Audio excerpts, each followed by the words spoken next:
రాష్ట్రంలో పౌర విమానయానం విస్తరణకు ఆదిలాబాద్ జిల్లాలోని ఏకైక సిమెంట్ పరిశ్రమను పునరుద్ధరణకు రాష్ట్ర ప్రభుత్వం చర్యలు చేపట్టింది. ఇందులో భాగంగా మంత్రి కేటీఆర్ ఢిల్లీలో కేంద్ర మంత్రులను కలిశారు.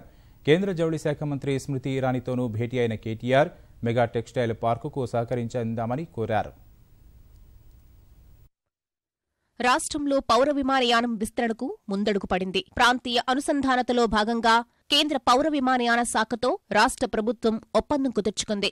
కేంద్ర మంత్రి అశోక్ గజపతిరాజు, మంత్రి కేటీఆర్ సమక్షంలో అధికారులు ఈ మేరకు ఒప్పంద పత్రాలు మార్చుకున్నారు.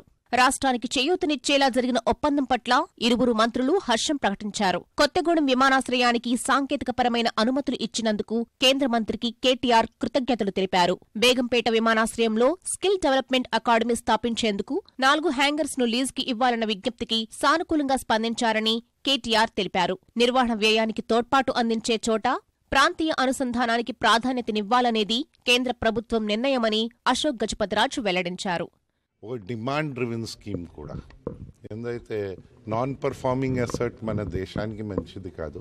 పర్ఫార్మింగ్ అసెట్ ఉంటే aviation will contribute to the economy, gains from the economy contribute కూడా చేస్తుంది కనుక ఆ విధంగా నడిస్తే దేశానికి లాభం. సో ఆ విధంగా ప్లాన్ చేస్తున్నాం. ఆదిలాబాద్ జిల్లాలోని ఏకైక సిమెంట్ పరిశ్రమను పునరుద్ధరించే చర్యల్లో భాగంగా మంత్రి జోగురామన్తో కలిసి కేటీఆర్ కేంద్ర భారీ పరిశ్రమల శాఖ మంత్రి అనంత్ గీతేను కలిశారు. పరిశ్రమను తెరిపించేందుకు అవసరమైన సహాయ సహకారాలు అందించేందుకు రాష్ట్ర ప్రభుత్వం సిద్ధంగా ఉందని వివరించారు.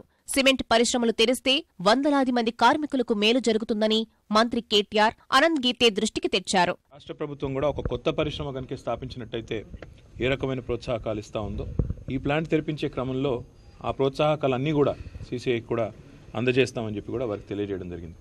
అవసరమైతే రాష్ట్ర ప్రభుత్వ పరంగా మరి ఏ రకంగానైతే రామగుండం ఫర్టిలైజర్ రివైవల్లో పునరుద్ధరణలో చాలా క్రియాశీలంగా రాష్ట్ర ప్రభుత్వం కూడా కొంత పెట్టుబడి పెట్టిందో ఆ రకంగా చేసేదానికి కూడా అవసరమైతే సిద్ధంగా ఉన్నాం. భారత ప్రభుత్వం కనుక ముందుకు వస్తే అని చెప్పి గౌరవ మంత్రి గారికి నివేదించడం జరిగింది.